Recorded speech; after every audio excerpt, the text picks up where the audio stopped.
अस्सलामुअलैकुम, सुबह खैर। कैसे आप सब लोग? ठीक ठाक होंगे। और जनाब, रमज़ान ट्रांसमिशन के बाद, ईद के शोज के बाद, एक लंबे ब्रेक के बाद हम फिर लेकर आए आपके लिए सिटी एट 10, जिसका रहता है आपको बहुत सारा इंतजार। अच्छा जनाब, अब ईद गुजर गई है और अब दावतों का सिलसिला जारी है, साथ साथ खाने पीने का सिलसिला भी जारी है और एक दूसरे के घर में हो रही हैं दावतें, नींद पूरी नहीं हो रही और लोग यही सोच रहे हैं कि भाई ये जो वीकेंड है, ये जो वीकेंड रहेगा, इस ओवरऑल वीकेंड के अंदर जो है वो अब सबसे ज़्यादा दावतें जो है वो लोगों ने प्लान की हुई हैं सैटरडे को, संडे को, क्योंकि फिर मंडे से जो है वो प्रॉपर लोगों की आंखें खुलेंगी। लोग कहेंगे जी ठीक है, फाइनली ईद ख़त्म हो गई। तो ईद अभी चल रही है, ईद अभी जारी है, इसीलिए हमने सोचा कि आपको बताएं कि भाई हमारे जो स्टार्स हैं उन्होंने कैसे ईद मनाई और क्या कुछ हो रहा है। तो ज़रा देखिए, ये जवेरिया साहब क्या कर रही हैं।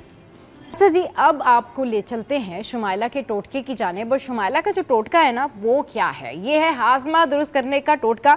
और इनका कहना है, यानी शुमाइला बता रही हैं आपको हमारे ज़रिए, मेरे ज़रिए, कि सौंफ और ज़ीरे का कहवा आपने लेना है। और इसका जो तरीका है वो है 1 चाय का चम्मच सौंफ और 1 चाय का चम्मच ज़ीरा 1 कप पानी में डालकर 7 से 5 मिनट तक उबालें। अच्छा जी, फिर छान कर नीम गर्म पी लें।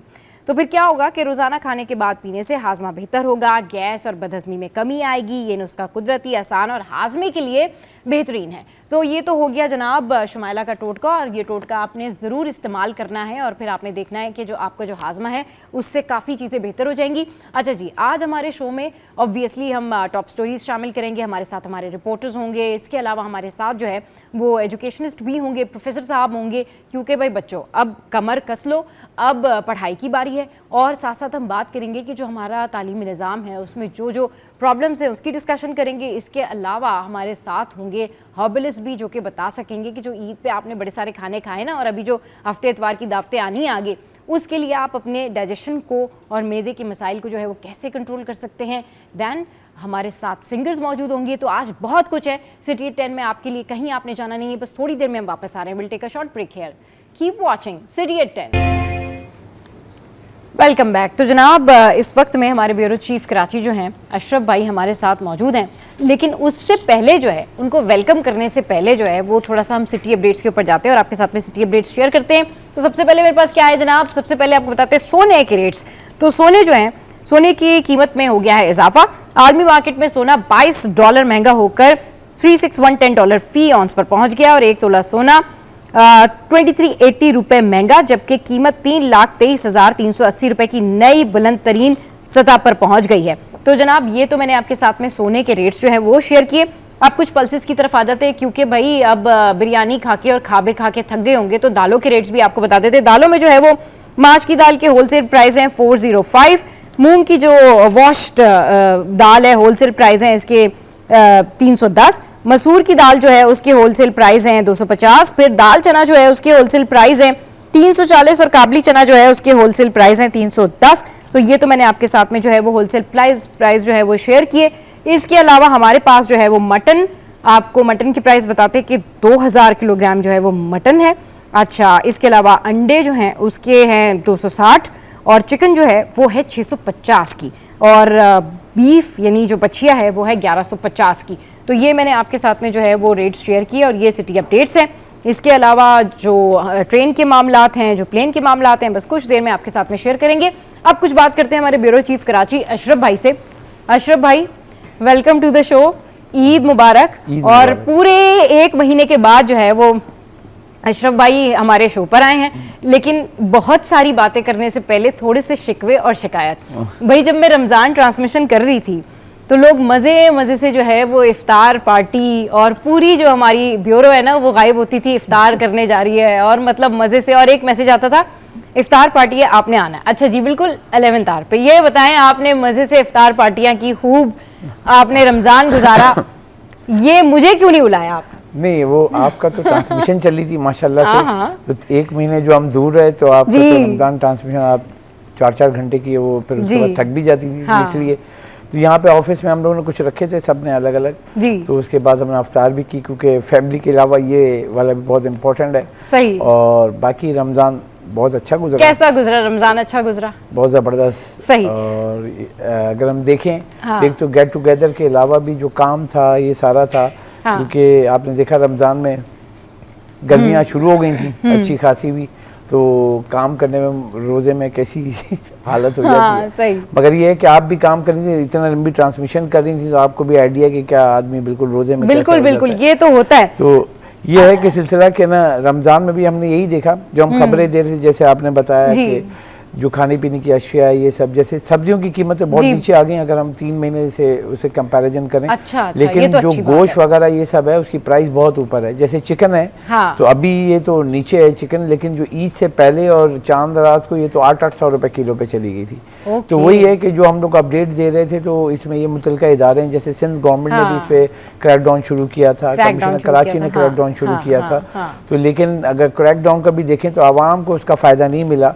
और आपको पता है एक माफिया है, चाहे चीनी का देखें आप, चाहे आप चिकन का देखें, आप सब्जी का देखें, क्योंकि आपकी डिमांड जो है ना रमज़ान में एक तो वो बढ़ जाती है, और ईद पे आपको पता है मेहमान वगैरह आते हैं। हम भी गए थे गोश्त लेने, तो मैं उसकी दुकान पे रेट ही देखता रह गया, तो अब लेनी थी, ऑर्डर आया हुआ था, मैं मेहमान आने, तो चिकन 800 रुपए किलो थी। 800 रुपए। तो ये चांद रात से मतलब वो ये सिलसिला शुरू हुआ था। ईद पे तो आपको पता है वो मिलती नहीं, सब अपना बैकअप रख लेते हैं। सही। तो ये है कि हम कोई त्यौहार होता है तो उसमें हम कोई लोगों को डिस्काउंट देके, क्योंकि ज़्यादा अगर चीज़ बिकेगी तो ज़्यादा मुनाफा होता है, लेकिन हमारे यहाँ उल्टा है, अगर ज़्यादा डिमांड आ रही तो प्राइस बढ़ा दो, भली चीज़ आपके पास वाफिर मकदार में मौजूद है लेकिन कीमत बढ़ा देते हैं। चाहे आप गोश्त की लें, मतलब इवन के जो मैं बताऊँ, हम लोग दोस्त बैठे हुए थे, दोस्तों ने फ़ोन किया, यार जल्दी से आ जाओ, कसाई जो है ना वो बछिया काट रहा है, तो वो काटेगा तो ना 2 घंटे बाद जो आ जाना, तो ताज़ा ताज़ा गोश्त लें रात को ना, क्योंकि चांद रात का जब हो गया था कि चांद का, तो फिर हम भी भागे, क्योंकि वो कीमा और ये सारा बनाना था, तो वहाँ जाके बैठे रहे। फिर उसने बनाया कि अब वो प्राइस आप यकीन करें जो भी कीमत है, तो 300-400 रुपये ऊपर लिया, क्योंकि कह रहे बछिया काटी अभी फ्रेश और आपके सामने गोश्त है, तो अब मजबूरी थी मेहमानों के लिए वो। चले जी, पाकिस्तान में बातें हो रही हैं और हम लोग यहाँ पर बातें कर रहे हैं कि जी मुनाफाखोरी के हवाले से बातें कर रहे हैं, सब्जी सस्ती हो गई, चिकन महंगा हो गया, लेकिन भाई फोर्ब्स ने जो है वो उन लोगों की, उन पर्सनैलिटीज़ की, उन शख्सियात की फहरिस्त जारी की है जो अपनी दौलत में जो है वो टॉप 10 में है या टॉप 5 में है। तो ये मैं आपके साथ में स्टैट्स जो है वो शेयर करती हूँ, फिर ज़रा इस पर अशरफ भाई से बात करेंगे कि भाई यहाँ क्या मामला थे। तो ये एलॉन मस्क हैं जो कि जिनकी नेटवर्थ जो है वो 342 बिलियन है, और एलॉन मस्क का जो कंपनीज़ हैं उसमें इलेक्ट्रिक कार है और टेस्ला रॉकेट जो है ये प्रोड्यूसर हैं, space x and artificial intelligence startup भी है इनका। इसके बाद जी हैं मार्क जुकरबर्ग जिनकी नेट वर्थ जो है वो 216 बिलियन डॉलर्स है, और इनकी जो इंडस्ट्री है वो है टेक्नोलॉजी, उससे ये जो है वो रिलेट करते हैं। एंड फिर जेफ बेजोस हैं। अच्छा जी, जो जेफ बेजोस हैं उनकी जो नेट वर्थ है वो है 250 बिलियन डॉलर्स, और इनकी जो ई कॉमर्स जॉइंट जो है अमेजोन इन 1994 आउट ऑफ शीतल गार्जेज, यानी कि इनकी जो ये इन्होंने स्टार्ट किया था सारा वो 1994 से किया था। इसके बाद इस फहरिस्त में, फोर्ब्स की जो फहरिस्त है उसमें माइकल जॉर्डन है, स्टीव स्पीलबर्ग हैं, ओपरा विनफ्री हैं, और इसके अलावा जी जो अंबानीज़ हैं वो टॉप 10 से बाहर हो गए। तो ये जनाब एक बड़ा फैक्ट है जो कि मैंने आपके साथ में शेयर किया। अच्छा, अब कुछ हमारी जो करंट न्यूज़ है उसकी तरफ बढ़ते हैं। अच्छा, ये अब अशरफ भाई जिस तरीके से हम देख रहे हैं कि ये पूरा महीना गुजरा, इस महीने भी वारदातें होती रहीं कराची में, स्नैचिंग, एक्सीडेंट के मामलात, स्टिल अभी भी जो है वो इस तरह का वाक़या हुआ। हम रमज़ान से पहले भी जब शोज़ कर रहे थे तो उस पर अशरफ भाई ने बाज़ाब्ता तौर पर कहा था कि कहीं भी अगर गटर के ढक्कन ना हो तो आप हमें जो है वो यहाँ पर कॉल कर सकते हैं, बता सकते हैं, हमारे नंबर्स चल रहे हैं, आप उसके ऊपर बता सकते हैं। अभी कराची में बल्दिया टाउन के इलाके मवाज गोट में खुले मेन होल में बच्चा गिरकर जहाँ बहाक हो गया, एक और वाक़या हुआ। इसके अलावा एक और डकैती की वाक़यात हुए। तो कुल मिला के अगर आप हमारी सिटी 21 की रिपोर्ट्स भी देख लें तो उसमें 26 के करीब तो इस तरह के वाक़यात हुए हैं, और मजमूई तौर पर तकरीबन 150 से ज़ायद इस तरह के वाक़यात रिपोर्ट हुए हैं। कहाँ होती है पुलिस, कहाँ होते हैं इदारे, मतलब ये कब तक चलेगा अशरफ भाई? मैं हैरान हूँ कि ये मामलात रुकने का नाम नहीं ले रहे। वही ऑयल टैंकर के मसले, वही एक्सीडेंट, उसी तरीके से मोटरसाइकिल सवारों का जो है ना वो गिरना, उनकी खबरें सामने आना। और जब रिपोर्ट सिटी 21 पर ही रिपोर्ट चली कि जी जो सबसे ज़्यादा वाक़यात रिपोर्ट हुए वो बाइकर्स के हुए जी। और उसमें जो है वो हॉस्पिटल में ख़वातीन भी थी कि दुपट्टा फंसने से भी कई ऐसे वाक़यात और मामला सामने आए। ज़रा इसके ऊपर थोड़ा सा बताएं, क्योंकि अब तो बात कर कर के भी ना हम लोग थक चुके हैं कि ये मामला कब तक सॉल्व होंगे। देखिए सबसे बुनियादी वजह ये बेरोज़गारी, हाँ, और जो सिचुएशन है हाँ, हमारे मुल्क की और ख़ासतौर इस शहर की। तो हमने जो स्ट्रीट क्राइम का मैं बताऊं, जो मैं अपना है, हाँ, जो मैंने सर्वे किया है और मैंने कई बार हमने रिपोर्ट भी बनाई है और मैंने बोला भी है कि हमारी टीम को बनाने के लिए, वो ख़ास तौर से आप ये देखें ना कि हम क्यों नहीं पकड़ पाते हैं स्ट्रीट क्रिमिनल्स को।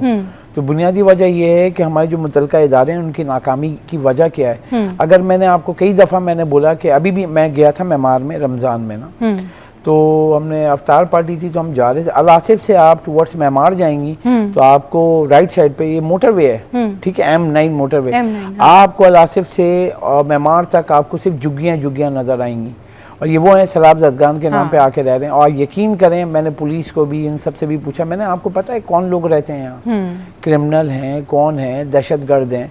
अब ये है कि झुग्गियों में जो रह रहे हैं वो क्रिमिनल एक्टिविटी में, ये IG सिंध ने भी कहा है, सब लोग मानते हैं। मेन ये है कि इस शहर को अगर सेफ एंड साउंड करना है तो इसके सेफ सिटी प्रोजेक्ट है, वो कहाँ है, पहला सवाल। क्योंकि आप मॉनिटरिंग होंगे ना, जैसे आप लाहौर में हैं, इस्लामाबाद में, तो कराची में सेफ सिटी प्रोजेक्ट क्यों नहीं? आपने VIP जो जगह है, रेड जोन है, वहाँ पे तो कैमरे लगा दिए, लेकिन पूरे कराची शहर में अभी आप देखें ना, वो खबर भी आई है कल के डिफेंस में हुआ था कि वो स्ट्रीट क्रिमिनल आए तो उसने जो है रेजिस्ट किया तो उसको गोली लगी है, सर में गोली लगी है। तो देखें ना, अब ये सिचुएशन अगर हम देखें, एक तो आपके इस शहर और में उसका 8 साल का बच्चा उसके सामने था, और क्या क़यामत गुजरी होगी उस बच्चे ठीक है। फिर आप देखें जो इंफ्रास्ट्रक्चर का जो मसला है, गटर के ढक्कन, वो भी एक मसला है। गटर के ढक्कन कौन उठा के लेके जाते हैं, वो इनको भी पता है। फिर आप ये देखें कि जो डंपर्स हैं या टैंकर्स हैं या माल बरदार गाड़ियाँ जो हादसा हो रहे हैं, तो सबसे बुनियादी वजह है कि शहर का बुनियादी जो स्ट्रक्चर हम वो देख नहीं रहे। आप यकीन करें कि ना, मतलब 60 लाख मोटर व्हीकल रजिस्टर्ड है एक्साइज एंड टैक्सेशन में, जिसमें 43 लाख मोटरसाइकिल, 43 लाख मोटरसाइकिलें हैं इस शहर में। फिर गाड़ियां हैं 17-18 लाख, फिर रिक्शे हैं 4 लाख, फिर इसके अलावा ट्रक हैं, फिर ऑयल टैंकर हैं, डंपर हैं। तो इन सब की कैलकुलेशन करें तो मोटर व्हीकल जो रजिस्ट्रेशन के पास आती है 60 लाख मोटर व्हीकल है, जिसमें गाड़ियां भी हैं, मोटरसाइकिल भी हैं, ट्रक हैं, डंपर हैं, बसेस हैं। तो आप इस शहर में जब इतनी बड़ी तादाद में जब लोग निकलते हैं, आपने भी देखा है पैनिक सिचुएशन है। बाइक वाले वो सीधा चलना नहीं है, बाइक वाले लाइट लगानी नहीं है, बाइक वाली इंडिकेटर लगाने नहीं, जहां मर्जी आए। रिक्शे वाले के आप देखती हैं, आप भी इस शहर में पूरे ये मेन ये कि इसको कंट्रोल करने के लिए ना, ठीक है मेगा सिटी है, इस मुल्क का सबसे बड़ा शहर है, दुनिया का जो है टॉप 10 में नाम आता है कराची शहर का। इतने बड़े तो मुल्क हैं जितनी इस शहर की आबादी है, जितनी इस शहर की आबादी ठीक है। तो उसको कंट्रोल करने के लिए कंट्रोल मैकेनिज्म पे काम करना होगा, और ये सारे इदारे मौजूद हैं। स्ट्रीट क्रिमिनल को रोकना है तो आपके जो कच्ची आबादियां हैं उस पर क्रैकडाउन करना होगा। और साथ में ये जो मेन होल जो आपने खबर बताई, जो अभी मैं हेडलाइन भी सुन रहा था, ये जो बच्चा खेलते हुए वो गटर में गिर, तो अब वो गटर के ढक्कन कौन लेके जाता है ये भी पता है, क्योंकि मैं और आप तो नहीं ले जा रहे हैं ना। ये हीरोइनची हैं और ये सारे नशे वाले जो हैं, जो हमें ये सैलानी हो गए, ये सारे हो गए जो बैठा के खिला रहे हैं, तो ये पाल रहे हैं ना इनको। बिल्कुल। तो देखें, जो जरूरतमंद है आप उसको खिला रहे हैं, मोस्ट वेलकम, थम्स अप। लेकिन इन लोगों को जो नशेई हैं, ये वहीं पे आप जाएं, हमारे ऑफिस के सामने सैलानी है, ये कॉजवे के हम इधर से आते हैं, मेहरान टाउन के सामने, आप बीच फुटपाथ पे देखें वो बैठे हुए क्रिमिनल एक्टिविटी कर रहे हैं, नशा कर रहे हैं। अब देखें, आप गाड़ी पे जा रहे हो, नशे में गाड़ी के सामने आ जाए, हादसा होगा, क्या गाड़ी वाले ने मार दिया। बाइक वाला जा रहा है, उसको वो तो नशे में है ना, उसको तो पता ही नहीं। उस दिन में हो, शाम हो, रात हो, ओपन एरिया में वो खड़े होके वो नशा कर रहा है, ब्रिजेस से सरिया निकाल रहा है, जो आपके ढक्कन है तोड़ के उसके अंदर से लोहा निकाल रहा है, क्योंकि उसको नशा कर रहा है। और नशे के लिए जब वो सरिया बेचता है तो देखें उसका दिमाग कहाँ चलता है कि मुझे नशा करना है, इस नशे के लिए मैं उसको बाय कैसे करना है, उसको नशे को खरीदना कैसे, उसको पता है कि पुल हैं, आपके फुटपाथे हैं, जहाँ वो खंबे हैं, जो पुराने खंबे, उसको तोड़ के ले जाएंगे, उसको जाके बेचेंगे। तो ये जो खरीदने वाला तो है ना, ये जो चोरी कर रहे हैं, तो खरीदार मौजूद है ना, वो भी क्रिमिनल है। आप इन सब को पकड़े, ठीक है, आप पकड़ के देखें, सिंपल ये, अगर आप जब तक 100 को पकड़ के उसके ऊपर आप एक्शन नहीं करेंगे, बाकी 101वां जो है ठीक नहीं होगा। तो 100 लोगों को पकड़ के ऐसा आप सबक दें कि बाकी सारे सीधे हो जाएं। क्योंकि क्रिमिनल एक्टिविटी कब होती है, कोई अगर चोरी कर रहा है, देखें ये मेरा मोबाइल है, स्ट्रीट क्राइम हो रहा है, ये स्ट्रीट क्राइम में मोबाइल छीनते हैं, वारदात में फायर मारते हैं, बंदा जख्मी होता है या अल्लाह को प्यारा हो जाता है, ये मोबाइल बिकता है तो ये स्ट्रीट क्रिमिनल लेके जा रहे हैं। हाँ, बिकता है, हाँ। ठीक है, तो ये कौन है मार्केट में? सही बात। अब ये खुल के बिक जाता है, सब एक्टिविटी है। हाँ। क्योंकि हम पाकिस्तानी हैं माशाल्लाह से, मुसलमान भी हैं। हाँ। और ये हमारा ईमान है कि भाई कि हमें कोई कुछ नहीं करेगा। इतनी हैरत की बात है कि रमज़ान में भी ये वाक़यात नहीं रुके और ईद के दिनों में भी इस तरह के वाक़यात देखने में आए। जिन लोगों के घरों में ये वाक़यात होते हैं ना, आप अगर उन लोगों से जाके पूछें ईद के दिन जिसके बाप को उन्होंने वो जो डकैती मज़ाहमत पे मारा है, उनके घर में क्या क़यामत है। लेकिन कोई पूछने वाला नहीं है, कोई देखने वाला नहीं कि भाई ये जो स्नैचर्स हैं ये इतने मज़े से जो है वो घूम रहे हैं, इनको कोई पकड़ने वाला, कोई पूछने वाला नहीं है। अच्छा, एक और ख़बर जो है वो अशरफ भाई, उस पर मैं चाहूँगी कि आप बात करें। अब आज ये कह रहे हैं कि जी जो हमारे प्राइम मिनिस्टर हैं वो कोई खुशखबरी सुनाने वाले हमें, ठीक है ना।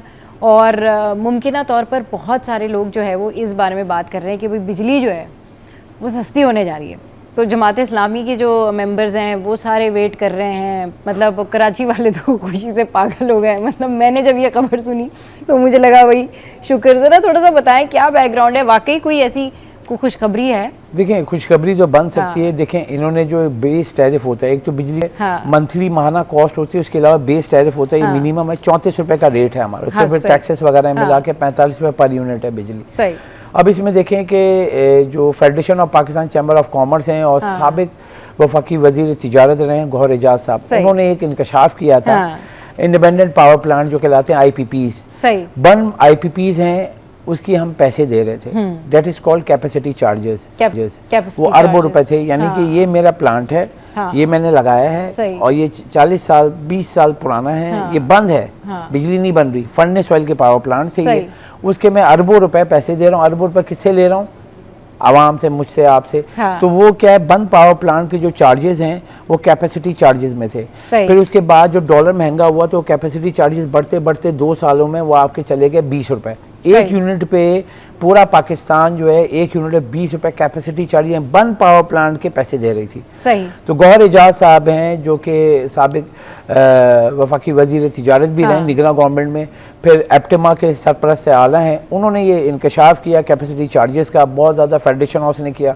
फिर कैपेसिटी चार्जेस का गवर्नमेंट ने नेगोशिएशन करके, इसमें मैं बताऊँ आपको कि फेडरेशन हाउस ने बताया कि आर्मी चीफ से भी इस पर बात हुई थी, तो आर्मी चीफ ने भी इसके अंदर मतलब मदाखलत की थी और उसके बाद उनको बताया इट्स इनफ। फिर उनके साथ बैठ के ये सारा किया। सबसे बड़ा जो है हब को 1350 मेगावाट का फर्नेस ऑयल का जो आपका हब पे लगा हुआ है, उससे एग्रीमेंट खत्म हुआ। इस तरीके से मजीद तो नियर अबाउट जो है 18 के करीब IPP से ये मुआहदे खत्म किए गए हैं गवर्नमेंट ने, यानी अब हमें 1 रुपया भी उनको नहीं देना है, वो डील खत्म हुई है, वो सारा। तो अब उसका बेनिफिट जो है आवाम को मिले, इट विल टेक टाइम। अब देखें वजीर आज़म क्या करते हैं, अब ये इसका वेट है, अब ये इंडस्ट्री को देते हैं। अब देखें ना, क्योंकि एक तो गर्मियां भी हैं और ये खबर तो कराची वालों के लिए, मतलब ईद यानी आज के दिन लिटरली यकीन करके मैं खुद बैठ के ना ये वेट कर रही थी कि मतलब क्या वो कहने जा रहे हैं। बिजली के जो प्राइसेस हैं अगर वो कम हो जाए कराची वालों के लिए, तो बिजली के प्राइसेस जो है ना वो एक नेमत होंगे अगर वो कम हो जाते हैं, क्योंकि ईद पे भी आप देखें लोग शिकायत करते रहे गैस नहीं थी। जी, गैस तो हाँ, मैं मतलब, आप ये देखें और जो आप कह रही हैं, बल्कि गैस से मुझे याद आया अशरफ भाई, हमारे मोहल्ले में भी जो है वो खुदाई हुई थी और रमजान से पहले मैंने इस बात का जिक्र अशरफ भाई से किया था कि अशरफ भाई मैंने गेट खोल के देखा तो गली खुदी हुई थी, मतलब पता ही नहीं चला कि वो कैसे खुद गई गली। लेकिन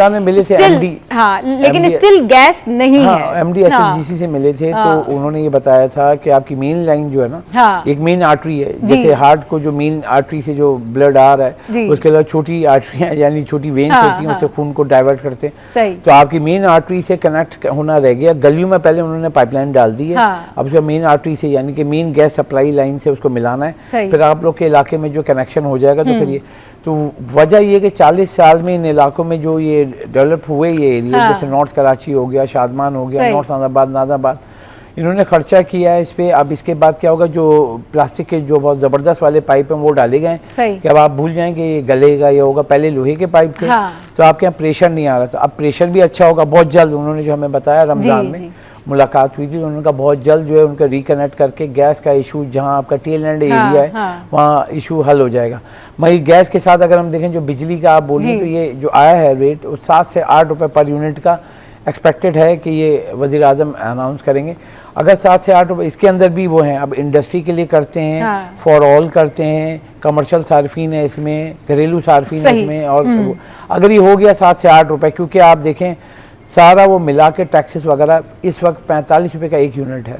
ये अगर हो गया, बिल्कुल ठीक कह रहे हैं अशरफ भाई कि अगर ये सारा कुछ हो गया तो अब जिस तरह से कह रहे हैं कि वो किन जो है वो पार्ट्स में करते हैं, मतलब पूरे इंडस्ट्री के लिए करते हैं या किस तरह से ऐलान करते हैं, लेट्स सी, हम भी वेट करें, आप भी वेट करें। लेकिन यहाँ पर वक्त तो एक ब्रेक का, आपने कहीं नहीं जाना, हमारे साथ रहना है। Keep watching city at 10।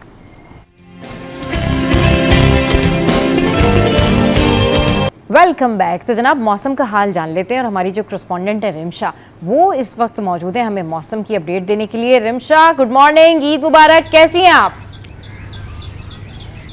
खैर मुबारक, मैं बिल्कुल ठीक। आप सुनाएं, आप कैसी हैं? बिल्कुल ठीक ठाक। और देखिए जी, आपने भी मेहंदी लगाई हुई है, मैंने भी मेहंदी लगाई हुई है, तो बस जल्दी जल्दी से फिर मौसम बताएं कि आज ईद के चौथे रोज मौसम कैसा है?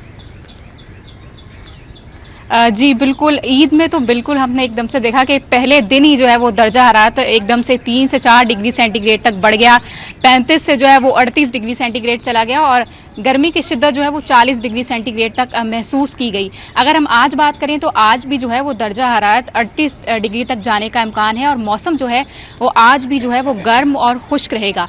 इस वक्त जो है 10 बज चुके हैं और 11 बजने वाले हैं तकरीबन, लेकिन इस वक्त दर्जा हरारत हम देखें तो 31 डिग्री तक पहुंच चुका है और गर्मी की शिद्दत जो है इस वक्त यहाँ भी महसूस की जा रही है। अगर हम आज बात करें तो आज ज़्यादा से ज़्यादा दर्जा हरारत 38 और कम से कम दर्जा हरारत रात के औकात में भी जो है वो 22 डिग्री सेंटीग्रेड तक रहेगा और इस वक्त जो है हवाएं भी नहीं चल रही हैं। तो शुमाल मगरिब सम से सिर्फ और सिर्फ 5 किलोमीटर फी घंटा की रफ्तार से हवाएं चल रही हैं और हवा में नमी का तनासुब भी जो है वो कम है, 50 से 60% के दरमियान रहेगा। अब चूंकि हवाएं भी नहीं चल रही हैं, गर्मी की शिद्दत भी बहुत ज़्यादा है, तो हम देख रहे हैं कि शहर में फिजाई आलूदगी जो है वो बढ़ गई है और शहर के फिजाई मैार जो है वो ठीक है जी, हवाएं नहीं चल रही हैं और हवा में नमी का तनासुब जो है वो भी कम है और शहर कायद में अब जो है वो गर्मी बढ़ने का इम्कान है। तो मैं यही कहूंगी कि आप बिल्कुल अपना ख्याल रखिए। मौसम की अपडेट्स आपने दी, आपका बेहद शुक्रिया। अच्छा जी रमशा, मेरी इस वक्त हमें बात करने के लिए तालीम के ऊपर, स्टूडेंट्स के ऊपर और मैट्रिक के एग्ज़ाम्स के ऊपर, इंटर के स्टूडेंट्स के करियर के ऊपर और जो भी हमारी तालीम निज़ाम में खराबियां हैं, जो भी लैक्स हैं, उन पर बात करने के लिए हमें प्रोफेसर सलमान राजा साहब ने ज्वाइन किया है। अस्सलाम वालेकुम, वेलकम टू द शो। कैसे हैं आप? वालेकुम अस्सलाम, अल्लाह का शुक्र है, थैंक यू सो मच। अच्छा सर, ये बताएं कि हमारा जो तालीमी निज़ाम है ना ओवरऑल, वो है ही confusing. Parents confuse, students confuse, जो टीचर पेपर लेते हैं या जो टीचर जो है वो पढ़ा रहे होते हैं वो भी कंफ्यूज, रिजल्ट आ जाए तो कंफ्यूजन। उस वक्त आप देखते हैं कि हल्ला मचता है, ये रिजल्ट हम नहीं मानते, इसमें ये प्रॉब्लम है, फिर बूटी माफिया एंड ऑल। सबसे पहले तो इस निज़ाम के हवाले से बात करें और फिर उसके बाद जो है आपसे मैं सेकंड पूछूंगी कि A1 ग्रेड लाने के लिए या अपना करियर बनाने के लिए क्या करना चाहिए स्टूडेंट्स को? देखिए सबा, निज़ाम जो होता है ना वो स्ट्रक्चर के ऊपर चलता है जी। एक होता है गलत रास्ता अख्तियार करना, एक होता है गलत रास्ते पर बहुत दूर निकल जाना। तो हमारा जो बोर्ड है ना, एजुकेशन बोर्ड है, वो गलत रास्ते पे बहुत दूर निकल चुका है। सही। रीज़न बीइंग कि हमारा जो स्ट्रक्चरल कोलैप्स हो रहा है ना, वो हमारे जो अरबाब इख्तियार हैं उनको नज़र नहीं आ रहा। जो हमारे एम्प्लॉयज़ हैं एजुकेशन बोर्ड के, वो इनकम्पैटिबल हैं, इनकॉम्पिटेंस रखते हैं, वो सही तरीके से ट्रेंड नहीं है। स्कूलों का बुरा हाल है, ये आप और मुझसे कोई ढकी छुपी बात नहीं है। सही। आप किसी भी कराची के गवर्नमेंट स्कूल जाइए और ये नाबीना इंसान को भी पता है उनका क्या हाल है। सही, बिल्कुल। तीसरी बात, अगर हम इस डगर पे चलते रहेंगे तो वो हमें रिजल्ट्स नजर आने लगे हैं जो आने थे और अब आ रहे हैं। रिजल्ट ये कि ये स्ट्रक्चर कोलैप्स कर रहा है, सिंध बोर्ड का स्ट्रक्चर कोलैप्स करता नजर आ रहा है, ये हमको समझ में नहीं आ रही बात। सही। उसके जो आउटकम है, उसके जो कॉन्सिक्वेंसेस हैं वो ये हैं जो आप बयान फरमा रही हैं कि स्टूडेंट कंफ्यूज, उनके सारे employees confuse, parents confuse, school की मैनेजमेंट कंफ्यूज और रिजल्ट केओस। बिल्कुल। अच्छा अशरफ भाई, जिस तरीके से अभी हमने प्रोफेसर साहब को बुलाया कि भाई वो ये बात कर सकें और क्योंकि माहिर शऊर भी हैं, माहिर तालीम भी हैं, तो ये अवेयरनेस दे सकेंगे उन स्टूडेंट्स को जो कि इन हालात का शिकार होते हैं, फिर वो बहुत ज़्यादा डाउन भी फील कर रहे होते हैं कि भाई हमारा रिजल्ट जो हमने करके आए थे कारकर्दगी, वो सारा कुछ तो नहीं आया।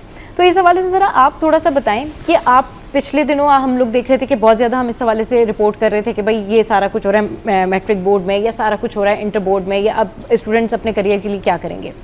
कुछ आपको लगता है कि कोई इंतजामिया वाकई जागी है, कुछ बेहतर हुआ है हमारा तालीमी निज़ाम, मतलब क्या करना चाहिए? देखें, कोविड के बाद सब अगर हम हाँ। देखें ना तो हमारा जो एजुकेशन का निज़ाम है बहुत हाँ। ज़्यादा इम्पैक्ट हुआ, बच्चों ने पढ़ा नहीं, सही। उसके बाद जो चीज़ें हैं तो आपके इदारे माशाल्लाह से कि देखें बहुत सिंपल, इन लोगों को मैं बोलता हूँ उनको शायद बुरा भी लगता है, हाँ। करप्शन इतनी ज़्यादा है। सही। मैं बताऊँ मेरा बेटा सलमान साहब को बताऊँ, मेरे बेटा से जब वो क्लियर हुआ तो अब NID में, तो NID में जब हम गए तो उससे पहले उन्होंने बोला कि वो आपको सर्टिफिकेट लेना होगा इंटर बोर्ड से। मैं इंटर बोर्ड पे गया तो वहाँ, क्योंकि कराची इतना बड़ा मेगा सिटी है, जब हम इंटर बोर्ड पे गए इतना रश, और उन्होंने कहा सेम डे में ही एप्टीट्यूड टेस्ट पे वो शीट जो है उनको देनी थी कि ये क्लियर होने से। हाँ। वहाँ मैं गया तो उन्होंने कहा कि भाई वो बंदे इतने सारे खड़े हुए थे, इंटर बोर्ड की बात कर रहा हूँ। हाँ। मैंने गाड़ी लगाई, मैं उतर के गया तो देखा तो रश लगा हुआ है, तो बंदे थे घूम रहे थे वहाँ पे। सही। अब करप्शन की म्यार देखे, उनसे हाँ। कहा भाई क्या काम है, मैंने कहा वो सर्टिफिकेट लेना है कि इसने क्लियर कर लिया है, हाँ। तो NID में वो तो उन्होंने- NID बोला हाँ, मैंने बिल्कुल। कह रहा है भाईजान आप यहीं खड़े रहो हाँ। और आप पैसे दे दो तो आपका हो जाएगा। तो मैंने क्या हो जाएगा भाई, तो कह रहा है आप यहीं खड़े रहो, आधे घंटे में सब बना के ला दूंगा। अच्छा, वो मेन ये कि उसके कैरियर के सारे डॉक्यूमेंट्स थे, मैं उसको सही। कैसे दे दूं? सही। मगर उसने, मतलब मैं खड़ा हुआ था, हाँ। मैंने कहा नहीं हम लाइन में लगेंगे ना। हाँ। हम लाइन में लगे, इतनी देर में तफाक मेरी किस्मत देखें कि हमारी टीम आ गई सही। यहाँ कवरेज करने के लिए। सही।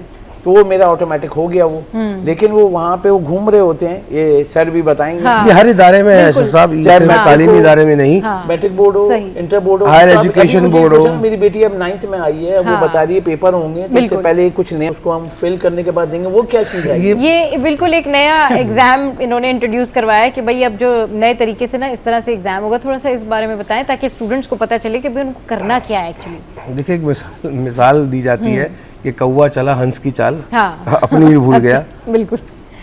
वो कहते हैं कि भाई इससे जो आपकी- रिजल्ट है ना वो बेहतर हो जाएगा, नहीं, आपका इदारा जो करप्शन है रुक जाएगी। ये कह रहे हैं कि जी हम इलेक्ट्रॉनिक जो इक्विपमेंट यूज करके, जैसे OCR आता है, ऑप्टिकल कैरेक्टर रिकग्निशन हाँ। होती है, स्कैन, तो हम इस तरह की डिवाइसेस यूज करके, इस तरह के मेथड यूज करके हम अच्छी एफिशिएंट चेकिंग करेंगे। सही। किसको चेक करेंगे? हाँ। वो पेपर्स चेक करेंगे जो कि बोसीदा कागजों के ऊपर बच्चों ने दिए हुए, जिनकी प्रिंटिंग क्वालिटी नहीं है, जो इतने पीले होते हैं आपके क्वेश्चन पेपर, जो कि उनके कागज की भी ये मयार नहीं है कि हम उसको रद्दी में उसमें समोसे भी डाल सकें।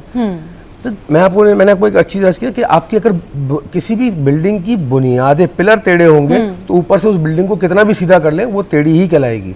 That's the point. सही। जैसे अशरफ साहब ने अर्ज किया, हाँ। करप्शन जो है वो रज गई है इस हमारे एजुकेशन सिस्टम के अंदर। सही। सिंध में कई हजार स्कूल ऐसे हैं जहाँ सिर्फ तनख्वाहें दी जाती हैं और वहाँ भैंसें बंदी होती हैं स्कूलों के अंदर। हाँ। तो जब तक वो भैंसें नहीं निकलेंगी और इंसान के बच्चे गोश्त पढ़ने नहीं असातिज़ा जाएंगे, हैं, निज़ाम गोश्त सही स्कूल्स हैं, तो ये तो हालात हैं। अच्छा सलमान साहब, मैं आपसे ये पूछना चाहूँगी कि क्योंकि स्टूडेंट्स जो होते हैं ना वो जब 9th में होते हैं या मैट्रिक के एग्ज़ाम्स दे रहे होते हैं, और मैट्रिक के बाद तो फिर उनको पता ही चल जाता है कि उनकी ज़िंदगी के मामला क्या होंगे, क्योंकि वो 9 मैट्रिक की चीज़ों से गुजर के वो सीख चुके होते हैं। क्या करना चाहिए एक ऐसे स्टूडेंट को जो कि 9th क्लास में आए या मैट्रिक में आए, उसको अपना स्केड्यूल किस तरह से प्लान करना चाहिए अपार्ट फ्रॉम दिस कि उसको ये पता है कि हो सकता है मैं जो लिख कर आऊँ वो मुझे एक्चुअल नंबर नहीं मिले, क्योंकि ज़्यादातर तो इस माइंड सेट के साथ जो है वो एग्ज़ाम्स दे रहे होते हैं ना कि भाई हम पेपर तो दे रहे हैं लेकिन पता नहीं हमारे साथ क्या हो। जी, ऐसे ही होता तो है। क्या उनको शेड्यूल बनाना चाहिए, या इन शॉर्ट मैं आपसे ये पूछना चाहूँगी कि भाई A1 ग्रेड जो है वो कैसे आ सकता है? बस सिंपल बात ये। देखिए A1 वो कहते हैं ना, A1 ग्रेड सिर्फ इस तरह आ सकता है कि आपको खुद पढ़ना, खुद मेहनत करनी पड़ेगी। हाँ। तालीम का जो तरीकाकार है ना, वो इल्म हासिल करने का मकसद ये होता है कि वो आपकी शख्सियत में चीज़ उतरे। रटना हाँ। को वो इल्म नहीं कहते, सही। या आपने बुक के क्वेश्चन आंसर कॉपी, इसको इल्म, पहले ये तमाम बच्चे ये समझें। हाँ। डजंट मैटर आपका ग्रेड क्या आता है, लेकिन अगर वो जो आपने पढ़ा है वो आपके अंदर एज अ तालीम रच बस गया आपकी शख्सियत में, समझ लें आपने मकसद पूरा कर लिया। सही। अच्छा, ये जो ग्रेड की दौड़ हमारे माशरे में चल पड़ी है, ये इसलिए कि बच्चों को सिखाया गया है कि ग्रेड हासिल होगा तो आपको अच्छी जगह एडमिशन मिलेगा, अच्छी जगह तो अच्छी डिग्री, अच्छी डिग्री तो अच्छी जॉब। मैं हज़ारों बच्चों को पढ़ाता रहा हूँ, यूनिवर्सिटीज़ में पढ़ाता रहा हूँ, स्कूल कॉलेजेस में, हर बच्चे का एक ही सवाल होता था कि सर हम अच्छा ग्रेड लेंगे तो हमें अच्छी जॉब मिल जाएगी। एग्जैक्टली। जॉब का मिलना बच्चों इस चीज़ की गारंटी नहीं होती कि आपका ग्रेड अच्छा होगा तो जॉब अच्छी मिलेगी। आपके अंदर काबिलियत होगी, आप अपना जगह खुद बनाओगे। नंबर हाँ, 1। सही। अच्छा, आपको अच्छा ग्रेड लाना है हाँ। तो उस पर मेहनत करनी पड़ती है, पढ़ना पड़ता है, हाँ। गौर व फिक्र से पढ़ना पड़ता है। सही।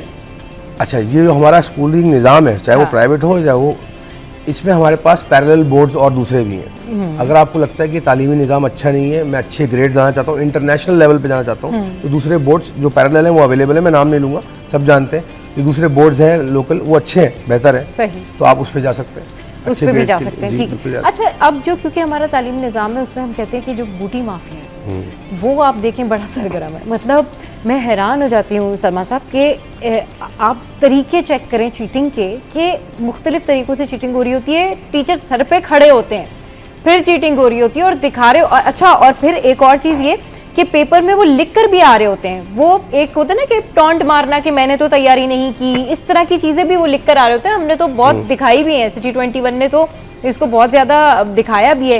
ये क्या एटीट्यूड है स्टूडेंट्स का?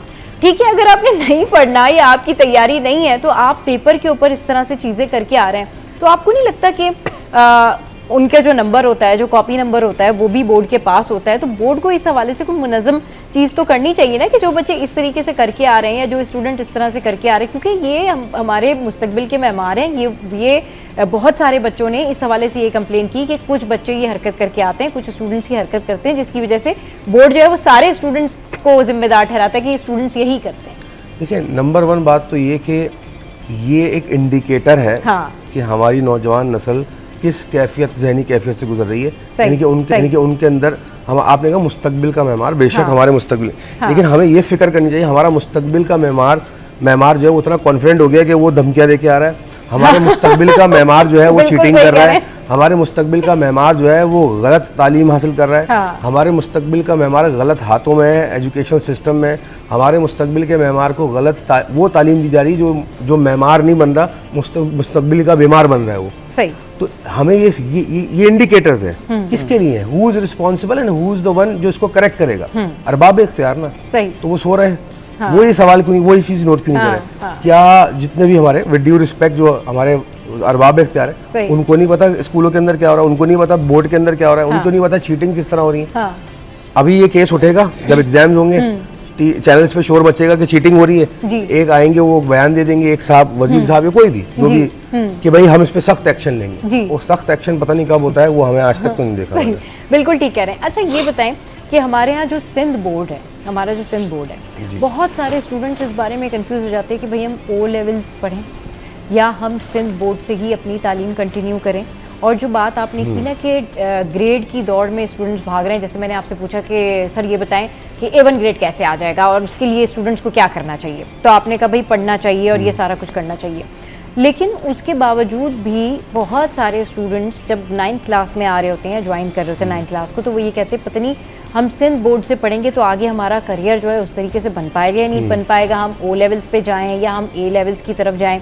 तो आपको कौन सा जो है वो सिस्टम बेस्ट लगता है कि स्टूडेंट्स को क्या करना चाहिए? अच्छा देखिए, एक कुदरत का कानून है कि जब कोई भी जगह गैप क्रिएट होता है ना, तो उस गैप को ऑटोमेटिकली वो फोर्स फिल करती है जो वहाँ पे मौजूद होती है। अगर कहीं एयर प्रेशर जनरेट होता है, एयर गैप, उसको दूसरी हवा फिल करती है, गर्म जगह ऊपर, हवा ऊपर जाती है, ठंड। ये कुदरत का कानून है। इसी तरह मार्केट के अंदर भी होता है, कॉम्पिटिटिव मार्केट के अंदर। इसी तरह ये एजुकेशन जो है इस वक्त दुनिया में एक मार्केट की तरह है, कॉम्पिटिशन है, कॉम्पिटिशन। तो जो बोर्ड कमजोर पड़ेगा वो दूसरा बोर्ड फिल इन कर रहा है उस जगह को। इसमें आगा खान बोर्ड आ गया, कैम्ब्रिज बोर्ड आ गया, internet A level, O level, ये सारी अब बहुत तेजी से बच्चे कन्वर्ट हो रहे हैं। वो रिलाई नहीं कर रहे हैं इन बोर्ड्स के ऊपर, लोकल बोर्ड्स के ऊपर। ये तो वो बच्चा जा रहा है जो मजबूर है, और वो एक बड़ी तादाद है, इसमें कोई शक। लेकिन पॉइंट इज कि आप अगर वीक होते जाएंगे तो स्ट्रॉन्ग फोर्स टेक ओवर करेगी। सही। तो आप ऑब्सोलीट होते जाओगे। जो कोर्स हमारे जो गवर्नमेंट बोर्ड है हमारा वो ऑफर कर रहा है, जो कोर्स आउटलाइन, वो इंतहाई ऑब्सोलीट हो चुकी है। आप जरा कंप्यूटर की बुक उठा के पढ़े, वो अभी तक बता रहे हैं हार्डवेयर की डेफिनेशन क्या है।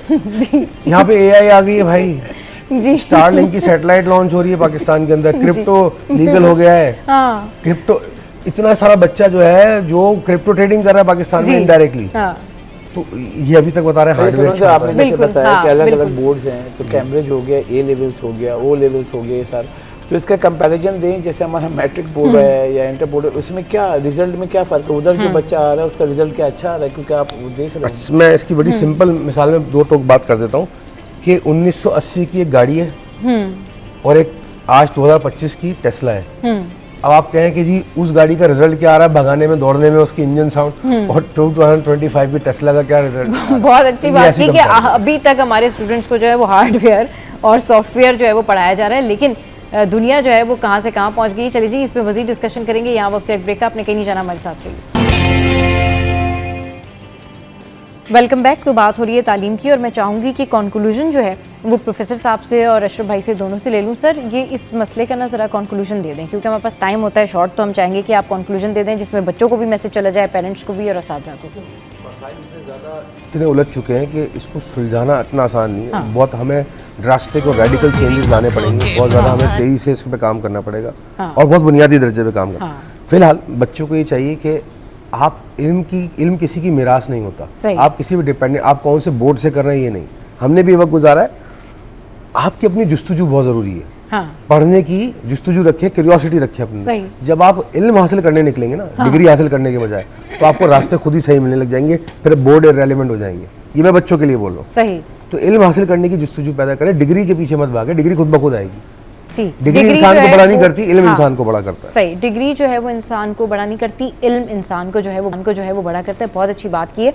और जितने भी स्टूडेंट्स इस वक्त हैं जिनके पेपर्स होने वाले हैं या जो करियर मेकिंग प्रोसेस के अंदर हैं, वो अपने करियर पर तवज्जो दें, अपनी तालीम पर तवज्जो दें, क्योंकि ये तालीम, ये नॉलेज ही आपको आगे लेके जाएगी। अशरफ भाई, कंक्लूजन बताएं कि क्या करना क्या चाहिए, क्योंकि आप तो जो है वो सूरत हाल देख रहे होते हैं, ग्राउंड रियलिटी आपको पता होती है, तो कंक्लूजन आप बताएं। इसका कंक्लूजन अगर हम लें तो बहुत समरी एक हम लेते हैं कि जैसे मैं ये बता रहा हूँ, जो हमारे टॉप 10 या टॉप 20 लोग जो हैं, जो अच्छे हैं, प्रोफेसर्स हो गए, उन सबको बैठा के उनसे आइडिया लें। सही। और इस चीज़ को हम कैसे ठीक कर सकते हैं, सही, स्टेप बाय स्टेप लेके जाएं। देखें, जो आप मिनिस्टर बैठा रहे हैं या XYZ सेक्रेटरी बैठा, वो उसको कुछ नहीं पता, बहुत सिंपल। सही। आप ये देखें, ये माहिर हैं और हमारे वालिदैन की जगह हमें सिखाते हैं, इस लेवल पे पहुंचाते हैं। कौन है? हमारे उस्ताद हैं। आप ये जो हमारे टॉप जो अच्छे हैं 20 लोगों को बैठाएं, यंग जनरेशन को बैठाएं, ताकि उनको पता हो कि हम अब आर्टिफिशियल इंटेलिजेंस की बात आ गई, हम जदीद दौर में चले गए, ठीक है। तो उनको बैठाएं, 20 लोगों से आइडिया लें कि इसको कैसे ठीक कर सकते हैं। तो आप सिंपल उसका स्टेप लें और कर लें। आप बाबा आजम में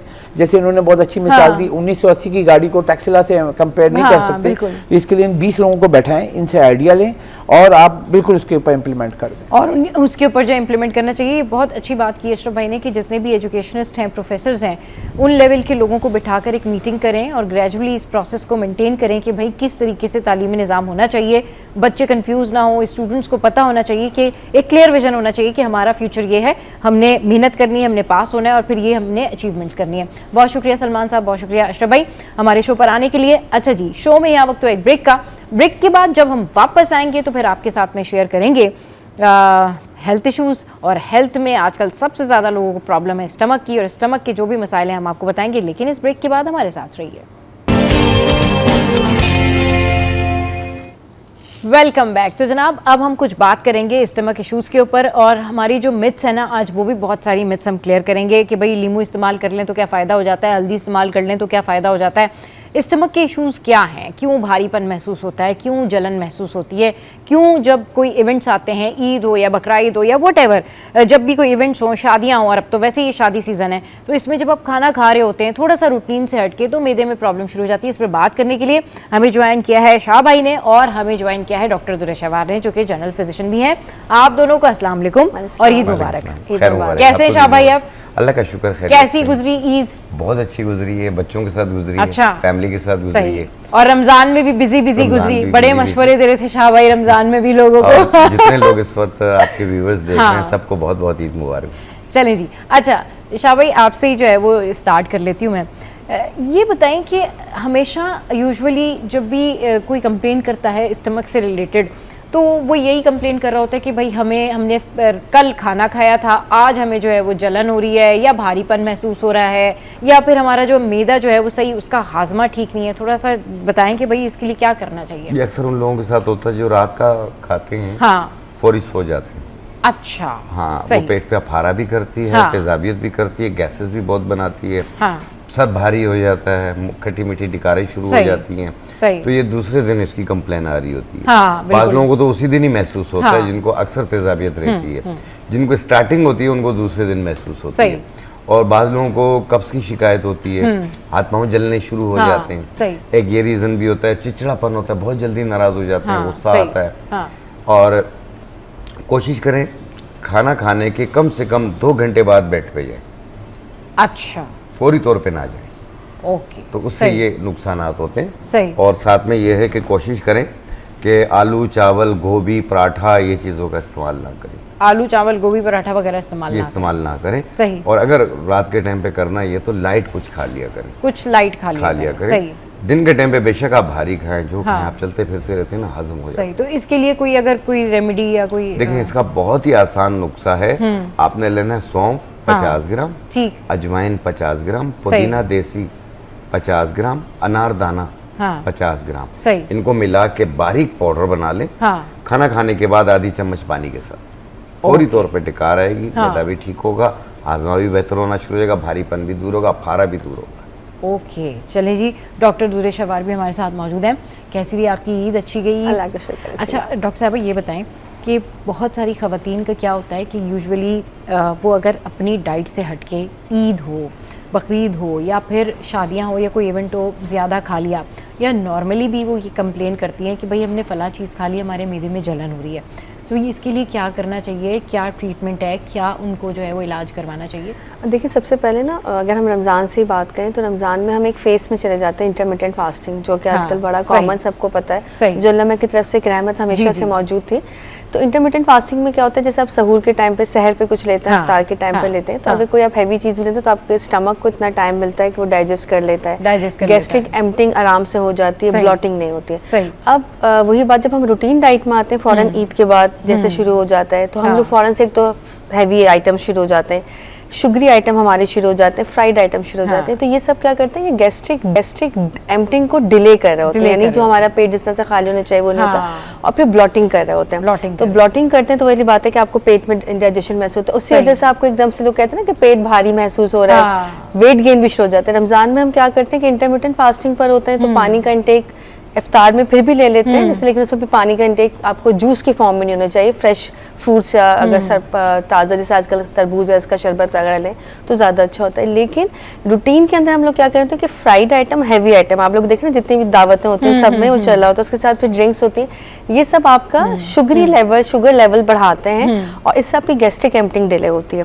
आप फ्राइड आइटम लेते हैं तो आपकी सिक्रीशंस हैवी हो जाती हैं, तो वो डाइजेस्ट होना मुश्किल होता है। तो रूटीन लाइफ में जैसे अगर हम बात करें तो आपका मैंने बहुत अच्छी चीज़ योगर्ट रखी हुई, दही, आपको दही का इस्तेमाल डेली बेसिस पे करना चाहिए, नाश्ते में भी, दोपहर में भी और रात में। तो ये जो कहते हैं कि नींबू हल्दी ये इस्तेमाल कर लें, इससे बड़ा फायदा हो जाता है। नींबू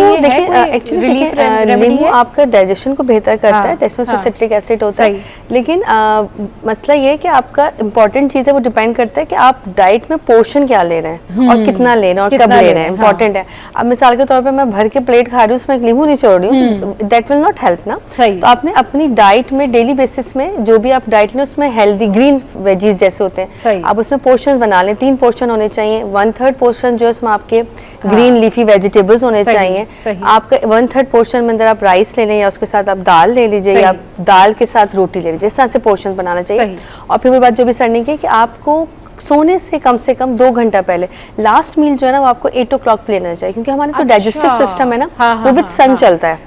अगर आपका मॉर्निंग में जो है वो आपका डाइजेस्टिव सिस्टम बहुत स्ट्रांग होता है, आप वो कहते हैं ना बड़े बुजुर्ग के सुबह के टाइम पे बादशाहों की तरह से खाओ, दोपहर में वजीरों की तरह से, रात में गरीबों की तरह से। इसलिए क्योंकि जब आप सुबह उठ रहे होते हैं तो आपका जो डाइजेस्टिव सिस्टम है वो स्ट्रांग होता है और अच्छा काम कर रहा है, अच्छी से होती है ना, तो आप डाइजेस्ट बहुत अच्छे से कर लेते हैं। फिर आपकी मोबिलिटी होती है, आप वर्क कर रहे होते हैं, अच्छे से नाश्ता करना है जी। और फिर लंच में आपका एक लंच का पोर्शन, और रात का खाना मैक्सिमम आप बाय 8 o'clock ले लें ताकि डाइजेस्ट होते हैं, कि हम लोग बेड टाइम पे यूजुअली 10-11 जाते हैं। हमारे यहाँ प्रॉब्लम ये है कि हम सब लोग सुबह वर्किंग आवर्स ऐसे होते हैं कि सब रश आउट में होते हैं, तो ब्रेकफास्ट इतना स्ट्रांग नहीं करते, फिर सब लोग काम में लगे रहते हैं। फिर रात के टाइम पे जो ना वो आपका क्योंकि शुगर लो रही होती है तो आप इम्पल्सिव ईटिंग करते हैं, जो आपने 1 रोटी खानी वो आप 1.5 रोटी पे खा लेते हैं और फिर वो आप खाते रहते हैं और फिर लाजमत आपकी गैस्ट्रिक एम्प्टिंग डिलेंग होती है। तो फिर वाली बात वो ब्लॉटिंग, एब्डोमिनल पेन, कॉन्स्टिपेशन भी इससे होता है कि आपको पानी का इंटेक कम होता है और फूड खाए जा रहे हैं, तो वो आपको फाइबर डाइट नहीं जाती तो इसलिए आपको कॉन्स्टिपेशन हो रहा होता है। चलें जी। अच्छा शाह भाई ये बताएं कि अब जिस तरीके से डॉक्टर दुरेफिशा ने हमें बताया कि भाई आपने एक डाइट प्लान बना के खाना है और सुबह के टाते हैं तो आपका जो डाइजेशन प्रोसेस है वो ज़्यादा बेहतर होता है, बहुत ज़्यादा जो है वो ये सवालात आते हैं, बहुत ज़्यादा जो है इस बारे में लोग कंप्लेन कर रहे होते हैं कि भाई हम कुछ नहीं भी खाएं तो भी हमारा मैदा जो है वो भारी भारी रहता है, ऐसा लगता है जैसे हमें मतलब भूख नहीं लग रही, और हम खाएं भी तो भी हमारा जो है ना वो डाइट प्रोसेस इतना अच्छा नहीं होता।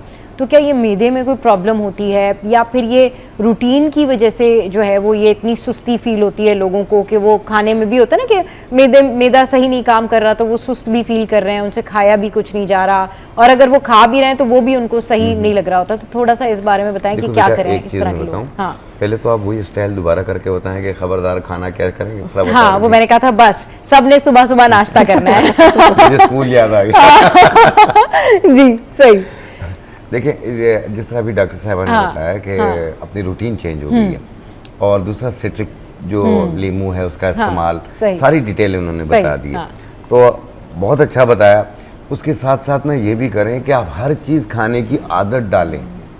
हम एक फेवरेटिज्म की तरफ चले जाते हैं कि मैं ये नहीं खाऊंगा या नहीं खाऊंगी, मेरी ये पसंद है, मेरी वो पसंद नहीं है, तो फिर उसके बाद ये है कि मैदे को हर चीज़ खाने की आदत डालें आप। वो भी वो उस सूरत में होती है जब बचपन से माएँ डालती हैं। हाँ, बिल्कुल ठीक कह रहे हैं। बाहर की चीज़ें मंगवा के देना ये गलत है आपका। सही। तो इससे ये है कि आपका मैदा डिस्टर्ब होता है। दूसरा ये है कि बाज़ औक़ात कुछ ऐसे मसाला जात भी आ चुके हैं जिससे आपकी भूख मारी जाती है, आपको वही चीज़ चाहिए फिर खाने के लिए, वो एक नशे में आ जाती है। हाँ, वो एक एडिक्शन हो जाती है ना। अगर कोई पापड़ खाता है तो वो कहता है मैं तो शाम के टाइम पापड़ ही खाता हूँ, मुझे पापड़ ही खाने, तो वो डाइट चेंज प्लान कोई नहीं होता। मतलब अब जैसे मुझे अगर चाट खानी है शाम को, यूजुअली भी सिर्फ इफ्तार में नहीं, रमज़ान में नहीं, तो मुझे ये होता है कि नहीं मैं तो शाम में जो है वो दही बड़ी ही खाऊंगी, या मैं जो है वो शाम में मैंने निम्कोई लेनी है, चाय लेनी है। तो ये एडिक्शन है शाह भाई, इससे तो नहीं कोई निकल सकता। ये कैसे निकलेंगे इस एडिक्शन? कैसे निकल सकता है? थोड़ी सी अपनी आदत चेंज करें। जिस टाइम पे आपको वो पापड़ खाने उस टाइम पे थोड़ी देर वॉक कर लें आप। अच्छा, ये बड़े मुश्किल बातें बता रहे भाई। जब पापड़ खाने का दिल चाह रहा है तो वॉक कर लें भाई, उससे बच जाए आप पापड़ से। एक्चुअली माइंड सेट होता है। जैसे अभी बात हुई कि हमारे बच्चों को देखें वो जंक फूड बहुत आराम से खा लेंगे। आप बच्चों को देखें, मदर्स आके कहेंगी पैकेट वाले चिप्स खा लेंगे, बिस्किट्स खा लेंगे, खाना नहीं खाएगा। क्यों नहीं खाएगा? क्योंकि वो ट्रेनिंग नहीं है ना। ट्रेनिंग आपको ट्रेनिंग, एक्चुअली हमारी भूख का ताल्लुक हमारे माइंड सेट से। अगर आप सोचेंगे मिसाल के तौर पे, जैसे मिसाल ने कहा कि अगर आपको लग रहा है कि मुझे इस वक्त पापड़ खाने, आप अपना माइंड डाइवर्ट करें, आप वॉक पे निकल जाएं, आप बुक रीडिंग कर लें, आप कोई राइटिंग कर लें, या आप कुछ बनाना शुरू कर दें, कुछ बनाना शुरू कोई डिफरेंट चीज बनाए, तो आप खुद महसूस करेंगे। और इस चीज को चेंज करने के लिए किसी भी डाइट हैबिट को आपको सिर्फ 7 डेज चाहिए। 7 डेज तक आप एक चीज के साथ स्टक रहेंगे, उसी टाइम को फॉलो करेंगे, तो आप उसको चेंज कर सकते हैं। सही। अच्छा, खाना खाने के साथ साथ ना थोड़ा सा सैलेड रख लिया करें, ताकि आप अच्छे तरीके से खाना खा सकें आप, और खाना जो है वो जुद हजम भी हो जाए।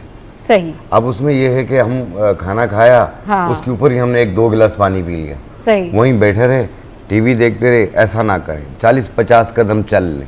सही। अच्छा, मैं उस कोल्ड ड्रिंक का नाम नहीं ले रही, लेकिन बहुत सारे लोग कहते हैं कि बस वो भी पी लें तो डाइजेशन, सॉफ्ट ड्रिंक होती है एक्चुअली खाने के लिए वो भी इम्पोर्टेंट, डाइजेस्ट जो है वो अच्छे से कर देती है। ये नहीं, ये गलत है। अच्छा। इसका इस्तेमाल ना करें। इससे बेहतर है कि आप 4-5 पत्ते ताज़ा पुदीने के खा लें। अच्छा, उसकी जगह फौरी आपकी गैस खाने के फौरन बाद पुदीने के ताज़ा पत्ते, इससे ब्लड प्रेशर भी कंट्रोल होता है। ओके, सही। और पानी लेने का सबसे इम्पोर्टेंट है कि आप खाने से पहले 1 गिलास पानी ले लें, तो आपकी जो यूजुअली जब हम डाइट भी बताते हैं पेशेंट्स को या लोगों को आके कहते हैं कि हम भूख कंट्रोल नहीं हो रही, तो हम हमेशा कहते हैं कि जब आपको भूख लगे तो आप पहले 2 गिलास पानी पिए। सही। क्योंकि एक्चुअली हम डिहाइड्रेट हो रहे होते हैं, हमारी बॉडी 70% वाटर बेस्ड है, तो जब हम डिहाइड्रेट हो रहे होते हैं तो हमें भूख लगती है। तो आप पहले पानी लें और उसके बाद खाने को ना चबा चबा के खाएं। सबसे इंपॉर्टेंट चीज़ है कि आप जितना च्यू करेंगे तो हमारा गैस्ट्रिक एंजाइम्स स्टमक से जो है वो पहला सबसे कार्बोहाइड्रेट को डाइजेस्ट करने वाला, वो मुंह से ही सिक्रीट होना शुरू हो जाता है, तो आपकी डाइजेशन स्टार्ट हो जाती है। अब जैसे च्यू करेंगे तो आपको लगेगा आपका सिक्रीशन होगी, तो आपका एम्प्टीनेस जो आपको फील होती है वो नहीं होती, आपका पेट भरना शुरू होता है। और फिर वही बात, सैलेड का इस्तेमाल करें। सैलेड का इस्तेमाल क्योंकि जो सैलेड्स है ना, फ्रूट्स हैं, इनके अंदर फाइबर होता है, ये पेट में जाके स्वेल करते हैं, पेट को भरते हैं। सही। हम ये जो फ्राइड आइटम खाते हैं या जंक्स जो खाते हैं, ये सिर्फ पेट में जाके डंप हो जाते हैं, तो आपको फुलनेस वाली फीलिंग ही नहीं आती है। हमें फुलनेस वाली फीलिंग लाने के लिए पानी और फ्रूट्स का, और जो आप मील है वो च्यू करके खाएं। टाइम सेट करें कि मुझे कम से कम हाफ एन आवर खाने को देना है। एक्चुअली हम सबको, उसमें मैं भी शामिल हूँ, हम लोग कितने ऑक्यूपाइड होते हैं, हम खाने को अहमियत नहीं देते, हम खाने को सिर्फ पेट भरने की चीज समझ रहे होते हैं कि बस हमें खाना खाना है, एनर्जी लेनी, लेकिन आप उसको फूड को एंजॉय करें, उसको कलरफुल बनाएं, ग्रीन वेजीज फ्रूट्स का इस्तेमाल रखेंगे तो एंटीऑक्सीडेंट ऑटोमेटिकली जाएंगे, एंटी इन्फ्लेमेटरी, आपके डाइजेस्टिव सिस्टम को स्ट्रॉन्ग करेंगे। फिर आपकी डाइट में पानी का इंटेक अच्छा होगा।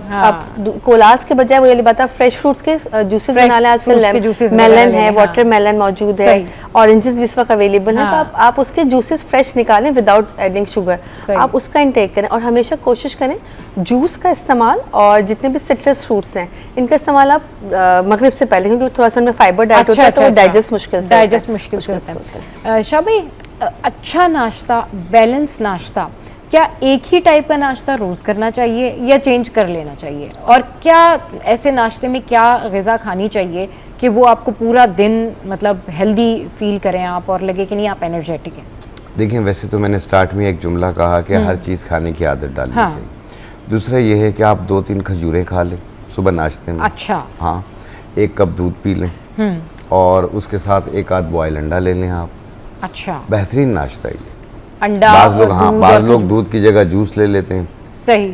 आप कोई भी चीज़ इस तरह चेंज करते रहें, चेंज करते रहें। अच्छा, बाज़ लोग रोज़ाना चाय पराठा ये ना करें। अच्छा, ये ना करें, उससे क्या चाय पराठा रोज खाने से क्या होता है? देखिए, एक बार कॉन्स्टिपेशन हो गई, एक बार कॉन्स्टिपेशन हो गई, बड़ी मुश्किल से जाएगी, दवाओं से बहुत सारा इलाज करना है।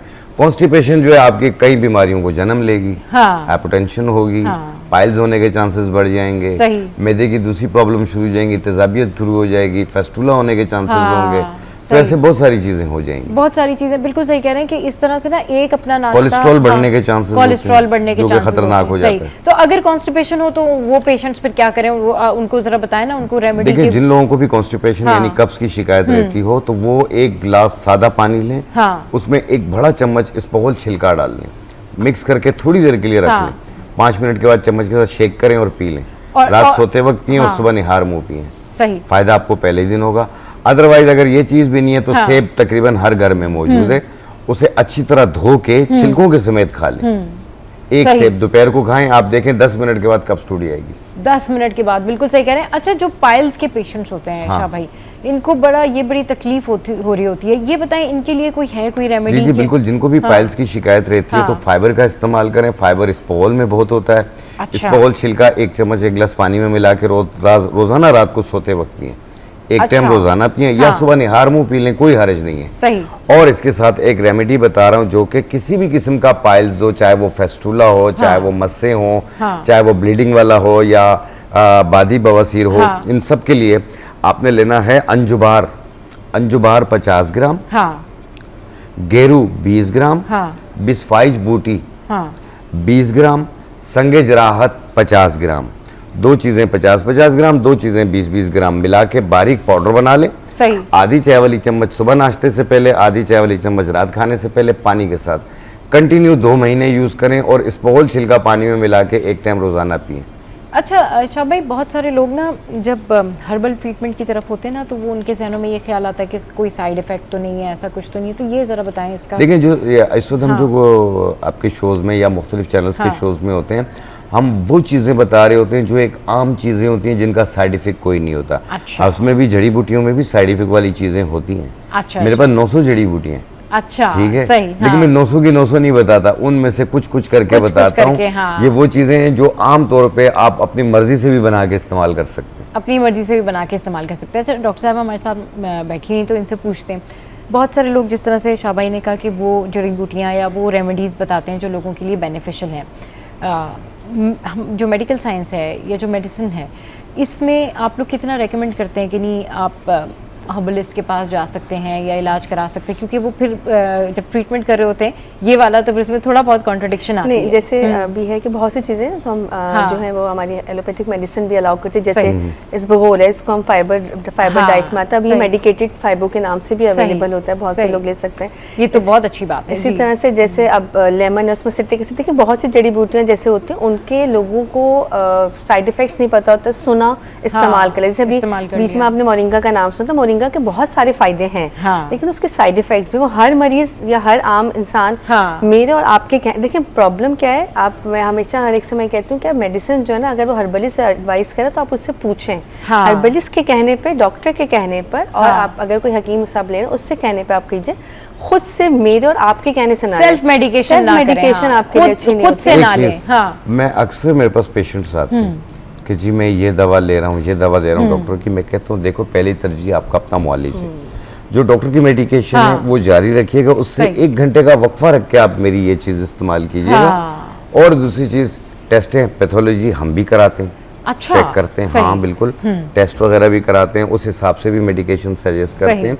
लेकिन जितने भी डॉक्टर्स हैं, जितने भी हुक्मा हैं, हाँ। कोई बुरा नहीं है, सबकी कोशिश है उसका पेशेंट ठीक बिल्कुल, हो। हाँ, ये क्यों है, डॉक्टर हाँ। जो होता है या हकीम जो होता है या मौलिज होगा आपका, हाँ। वो आपके माँ बाप की तरह होता है। बिल्कुल, वो आपका इलाज और आपकी हिस्ट्री होती है, आपका ट्रीटमेंट होता है, तो पूरा आपको जो है वो एक आप ट्रीटमेंट से गुजरते हैं, दवाइयाँ खाते हैं। लेकिन ये बहुत अच्छी बात है कि आप जो भी मेडिसिन खाएं वो डॉक्टर से, हकीम से, या जहाँ भी आप जाते हैं उनसे पूछ और के उनको खाएं। बताएं। पेशेंट हाँ। अक्सर ये भी करते हाँ। हैं कि होम्योपैथिक या हिस्ट्री हर्बलिस्ट नहीं के बताते पास पूरी, हाँ, ट्रीटमेंट हाँ, ले रहे हो तो हाँ। वो बताते नहीं है, सही। क्योंकि अगर होता है ना, जैसे अभी हुआ कि हम आप बता देते हैं कि आप ये मेडिसिन ले लें, हाँ। या ये इसके साथ ना लें। बहुत सी मेडिसिन होती है जो क्रॉस रिएक्ट कर रही होती है, हाँ। तो अगर आप डॉक्टर को या अपने मॉलिज को बता देंगे तो वो डेफिनेटली आपको बताएगा कि आप इसके साथ ये ले सकते हैं या नहीं ले सकते। बिल्कुल, अच्छा, डॉक्टर काफी से ये पेशेंट्स चीजें को ना हम भी मना छुपाएं। कर देते हैं हाँ। कि जी आपका जहाँ ट्रीटमेंट हो रही है आप वही करवा लीजिए पहले, हाँ। आप ठीक हो रहे हैं, जब ठीक हो रहे हैं तो फिर मॉलिज ना बदले। मॉलेज ना बताए नहीं तो आपके पास आते हैं ऐसे पेशेंट हाँ, जो नहीं बहुत बताते कि भाई हम ये वाली दवा ये वाली भी दवा ले रहे हैं, हम कहते हैं फिर हाँ। हम देखते हैं कि बहुत ज्यादा प्रॉब्लम्स हैं, हाँ। तो फिर हम उसे कहते हैं कि आप एक तरफ हो जाइए,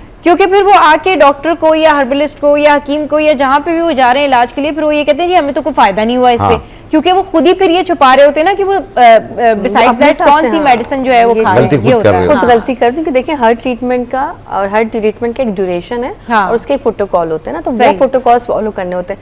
पेशेंट क्या करते हैं, वो हम कहते हैं ना, जैसे शॉपिंग पे जाते हैं, ऐसे बहुत से पेशेंट शॉपिंग डॉक्टर्स भी करते हैं हाँ। कि वो आज इस डॉक्टर के पास से, आज इस डॉक्टर के उस पास से, डॉक्टर फिर वो के पास से, हाँ। हर खुद ही से एक हफ्ता दवा ली, इससे फायदा नहीं। देखिए हर दवा का, चाहे वो हर्बलिस्ट हो, चाहे होम्योपैथ हो, चाहे हाँ। एलोपैथ हो, टाइम लेती है ना वो थोड़ा टाइम असर लेती है, करने सही। में। एक चीज और बताना चाहूंगा कि जितने व्यूअर्स देख रहे हैं, हाँ। देखें अगर कोई डॉक्टर आपको कहता है कि ये 7 दिन खानी है तो प्लीज उसे 7 दिन खाएं आप। हाँ, आप उसको ये आधे है। में छोड़ देते हैं और फिर बीमारी शिद्दत से वापस आती है, उसके सही। बाद आप फॉलो अप नहीं करते हैं।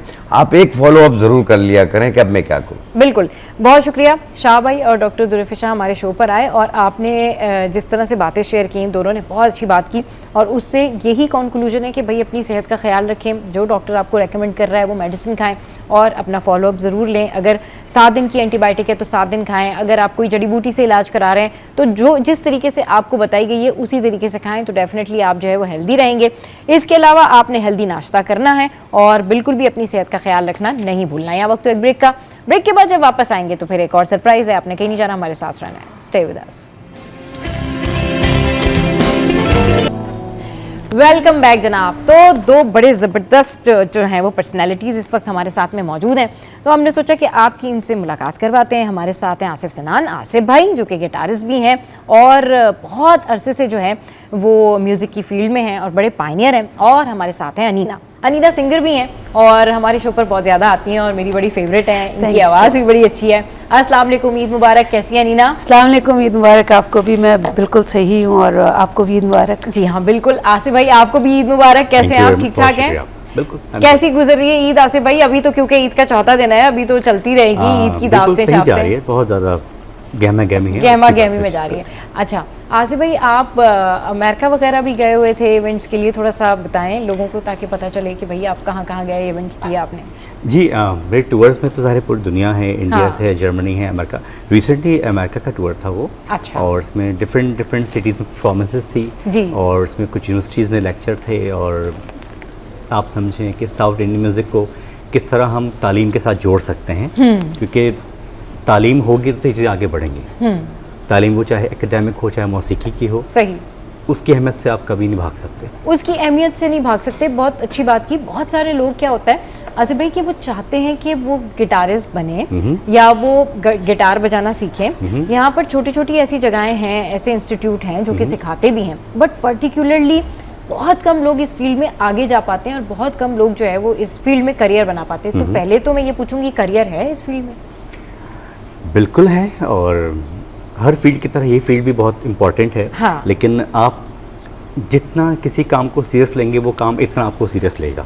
सही, ठीक है बिल्कुल। ना? हाँ। अगर मैं आँखा न्यूज़ में पढ़ाता हूँ डॉक्टर्स को, सही, ठीक है, म्यूज़िक पढ़ाता हूँ, सही। उसमें ये है कि हमारी क्लास में 100 बच्चे हैं अगर, राइट, मिसाल के तौर पे, सही, तो ये बिल्कुल भी ज़रूरी नहीं कि वो 100 के 100 बहुत बड़े और अच्छे डॉक्टर बने, राइट, ठीक है ना? सही। तो उसमें से 5 ऐसे होंगे जो बहुत ही ब्रिलियंट होंगे, क्योंकि उन्होंने मेहनत से पढ़ा होगा, उनका इंटेंशन होगा कि जी हम इस डॉक्टरी से लोगों की खिदमत भी करें और कुछ अच्छा भी करके जाएं। सही। लेकिन जो बाकी 450 होंगे वो सोचते होंगे कि जी हम इससे कमाएं। तो वो आप अगर पैसे को पहले रखेंगे तो काम पीछे चला जाएगा। आप काम को पहले रखें, बाकी खुद ब खुद कैरियर, क्योंकि पाकिस्तान में कैरियर का मतलब जो आपने सवाल किया उसमें किया कि पैसा मिलेगा, एग्जैक्टली, शादी पैसे हो मिलेंगे। जाएगी। हाँ, बिल्कुल। बेसिक सवाल मैं आपसे पूछता हूँ कि आपके यही 2 खौफ होते हैं म्यूजिशियन, एज अ म्यूजिशियन, सही। तो आई थिंक ये दोनों तो कुछ बहुत छोटे ख्वाब हैं, सही। कुछ भी नहीं। तो अगर जो लोग सीरियसली इस म्यूज़िक के बिजनेस में आना चाहते हैं, म्यूज़िक सीखना चाहते हैं, पढ़ना चाहते हैं, उन लोगों को क्या मतलब करना चाहिए? क्योंकि फिर म्यूज़िक से ना दिमाग में एक ही बात आती है कि नहीं, म्यूज़िक पढ़ना है तो फिर बाहर चले जाना चाहिए। यूजुअली लोग ये सोचते हैं, क्योंकि यहाँ पर बहुत रेयर ऐसे लोग होते हैं जो वाकई म्यूज़िक अच्छा पढ़ा रहे होते हैं या सिखा रहे होते हैं। ये थोड़ा सा बताएं। नहीं, इसमें बिल्कुल ये गलत अप्रोच है। हाँ। कि बाहर चले जाना चाहिए।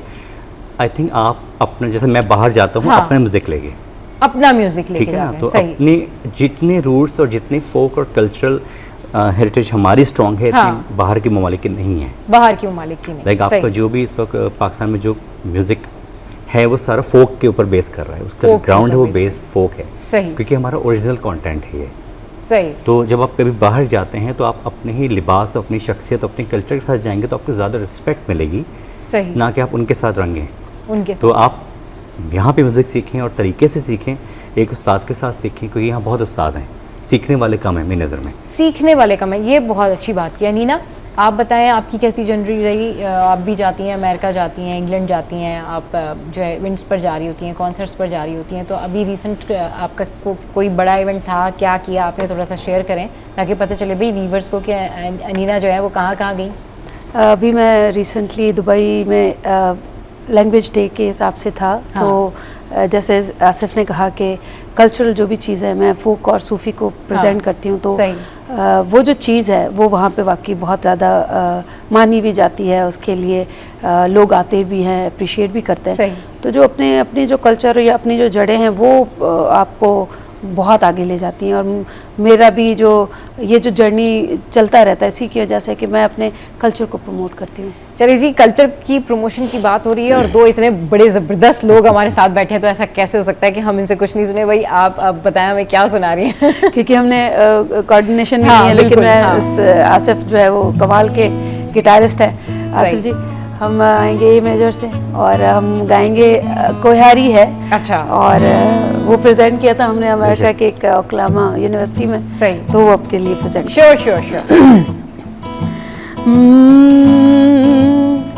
ओ पेरे पवंदी सान चवंदी सान, पेरे पवंदी सान चवंदी सान, रही वन रात बंबोर में अल्लाह, रही वन रात बंबोर में, पेरे पवंदी सान चवंदी सान, पेरे पवंदी सान चवंदी सान, रही वन रात बंबोर में अल्लाह, रही वन रात बंबोर में, पेरे पवंदी सान, उठते आर्य जाम जायला,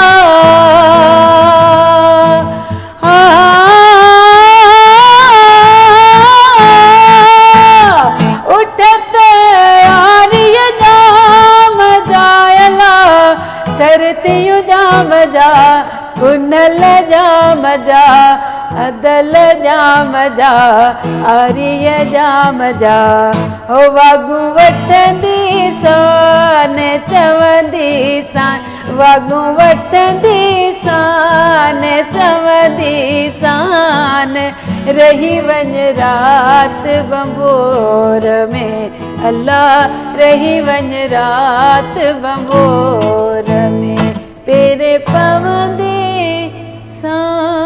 अरे भाई वाह वाह वाह वाह, क्योंकि मैं यहाँ पर अकेले ही हूँ और बहुत सारे लोग नहीं है, वरना बहुत सारे लोग तालियां बजा रहे होते जी, तो मैंने ही खुद ही जो है वो ताली बजा दी। बहुत ज़बरदस्त आपने गाया अनीना, आपकी आवाज़ जो है ना, मैं अनीना की आवाज़ की बहुत फ़ैन हूँ। मतलब अनीना जब फर्स्ट टाइम मेरे शो पर आई थी तो मैंने कहा था अनीना आपकी वाकई आवाज़ में जादू है और बहुत अच्छा गाती हैं। और आसिफ भाई और आपका जो ये गिटार का और ये सॉन्ग का जो कॉम्बिनेशन है, दैट्स रियली अमेजिंग। तो मैंने इनकी और तारीफ़ें करनी है, तो मैं सोच रही हूँ कि ब्रेक पे चले जाऊँ। ब्रेक पे जाते हैं, फिर थोड़ी देर में वापस आते हैं, आप हमारे साथ रहिए।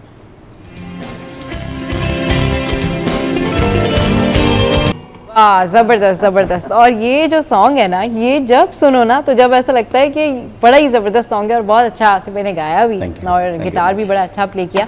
अनीना अभी आप क्या सुना रही है ये तो बताएं ज़रा।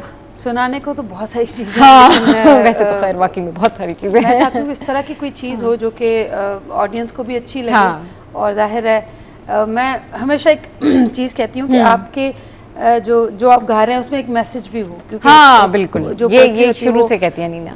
वो मैसेज जो है वो लोगों तक जरूर जाए। मैं एक सूफी आपको सुनाती हूँ। राग तिलंग है, तो क्योंकि ये रागों को बड़ा ज़बरदस्त प्रेजेंट करते हैं। सही।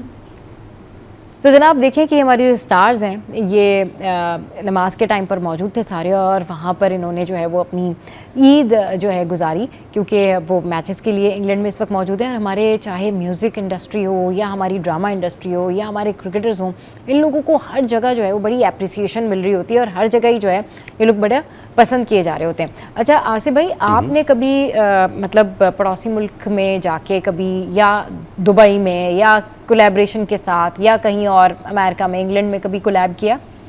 कितनी एप्रिसिएशन मिलती है और कितना सराहते हैं वो लोग?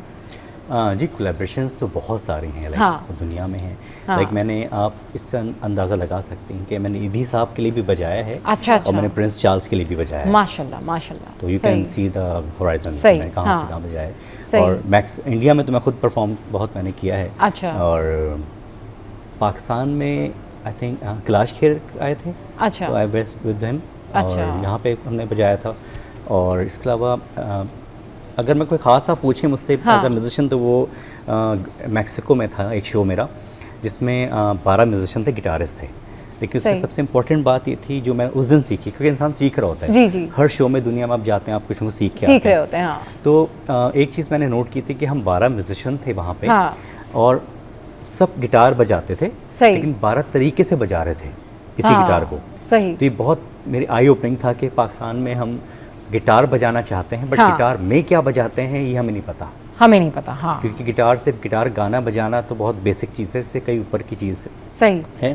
तो इसमें बहुत सारे जॉनराज होते हैं कि दुनिया में बहुत से जॉनरा, बहुत डिफरेंट तरीके से गिटार बजाए जाते हैं। उस दिन ये आई रियलाइज़ कि क्या होता है। लेकिन उसमें सबसे अच्छी बात ये थी कि उस पूरे म्यूजिक सेशन में उस 12 गिटारिस्ट में मैं खुद भी मौजूद था। हाँ। लेकिन हमारा म्यूजिक भी किसी से कम नहीं था। हाँ बिल्कुल भी, हमारा म्यूजिक उससे कम नहीं है। हाँ, बहुत। और उसमें 4 म्यूजिशियन ऐसे थे जो कि ग्रैमी विनर थे। अच्छा। तो मेरा खुद कोलैबोरेशन ग्रैमी विनर्स के साथ था और मेरा अपना एक ट्रैक नॉमिनेट हुआ है। अरे वाह, ज़बरदस्त ज़बरदस्त। चले उसके लिए बहुत सारा कांग्रेस भाई। आसिफ भाई का अपना खुद का ट्रैक जो है वो ग्रैमी अवार्ड्स के लिए नॉमिनेट हुआ है। And I wish you all the best Asif भाई, अल्लाह करे आप ये अवार्ड जीतें। अनीना बहुत शुक्रिया आप हमारे शो पर आए। आसिफ भाई बहुत शुक्रिया हमारे शो पर आए। हमारे शो का टाइम एंड अप हो गया है। आपने हंसते रहना है, मुस्कुराते रहना है और एक दूसरे का ख्याल रखना है। और अब हम आसिफ भाई से जो है कोई सॉन्ग या कोई आसिफ भाई की, जी बिल्कुल, उसमें अनीना साथ मेरा, हाँ श्योर बिल्कुल।